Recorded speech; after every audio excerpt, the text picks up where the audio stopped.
What is up, my friends? Today we're going to talk about team building. I'm going to tell you that whoever builds the best team is going to get this trophy right here. I'm kidding, this is my fantasy football trophy. Don't even look at it, don't even touch it. This is my thing, okay? But for now, we're going to get into team building just like I built my fantasy football team. We need to build a team that will win.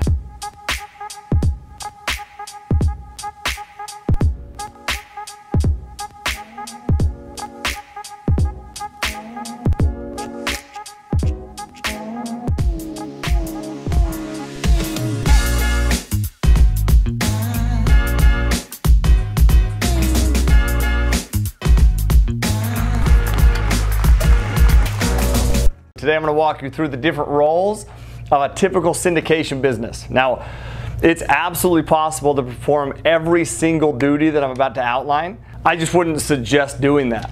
You know, most multifamily syndicators, like yourself, will divide and conquer. Especially in the beginning, you know, the possibilities with how to structure your business, by the way, are endless. They're absolutely endless. You can partner up with people on a deal-by-deal basis.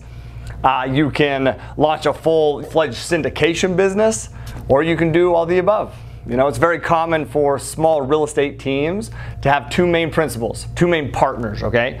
One who focus primarily on the investor relations side of the business, overseeing the capital raise, talking to investors, that kind of stuff, while the other partner focuses on the operating side of the business and the implementation of the business plan, that kind of stuff.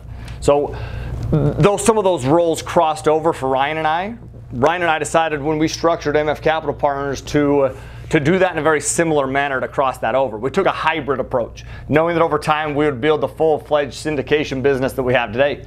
But also realizing that partnering with other operators, man, could dramatically reduce our learning curve and increase our overall profitability, which really leads us into step one of this lesson, okay? Step one is to define your business goals. We have to define our goals, the goals of our business, and then determine if they align with the goals of the potential partnership that we're considering. It is crucial if you're looking to form a true partnership with somebody long term.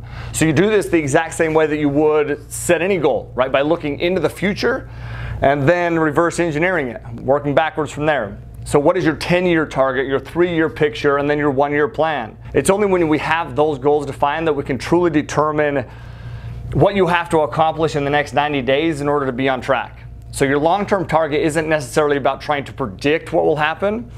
It's more about making decisions about what you will do tomorrow based on what you know today, okay? Step two is to define the seats. So we need to define the seats of your syndication business. So once your business goals are defined, the next step is to define what seats are needed, right? And who will fill those seats. So to help you with that, I'm going to give you the 6 most common seats in the apartment syndication business. So number one, and one of the most coveted, sought after roles, is the equity raise. This individual would be able to carve out a good portion, and this is the person who raises the equity, should be responsible for all ongoing communication with the investors. You know, they'll notify the investors of new opportunities, they'll create the property packet or business plan, they'll lead the investment offering webinar, finalize investor commitments, organize subscription docs, and notify investors once the deal is closed. Once the deal is closed, they'll also be responsible for sending ongoing updates to the investors throughout the hold period. Okay, so that's number one. Number two would be the loan guarantor, or what we call the sponsor. They can also carve out a percentage of the GP shares. This individual will need to have the net worth, the liquidity, and experience requirements to qualify for commercial financing. This will almost always have to be handled by another operator in the beginning, so we need to learn how to build relationships with those individuals. We can obviously teach you that. Number three is the acquisitions manager.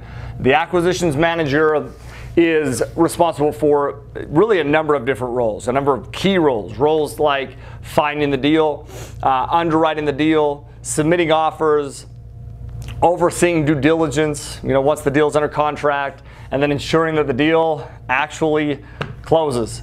Okay, because this person is in charge of finding the deal, they will be the ones building the relationships with commercial listing brokers, those coveted relationships, as well as implementing any of the off-market lead generation strategies, direct mail, that kind of stuff. Number four is the asset manager. The asset manager is the individual that will be responsible for implementing the business plan once the deal's closed, right? Making sure, overseeing the property management company. So they'll do the weekly performance reviews with the property management company, frequently analyze the market to determine the best time to sell the property, and our competitors and what they're doing. All right, number 5 is the upfront money manager. As you well know, there are upfront costs that will need to be paid on the journey of closing the apartment. So these costs include earnest money deposits, lender fees, legal fees, those kind of things. These costs are typically reimbursed at closing, but somebody will have to cover them in the beginning, right? So there's, having a member on your team to help with that is critical. Number 6 is business structure and branding. So there's a lot of upfront work required to create the business, right? Things like choosing the investment market, branding your company, as well as finding and interviewing other team members. That being said, I'll say this, these responsibilities are more commonly split among the other 5 roles that we just covered, but that could potentially be a role in and of itself. Okay, now step 3 is to determine the who. Determine who will fill each seat. One of the first conversations that you'll want to have with your business partner will be to determine who will perform the different responsibilities that we just talked about, right, in each of those 6 roles.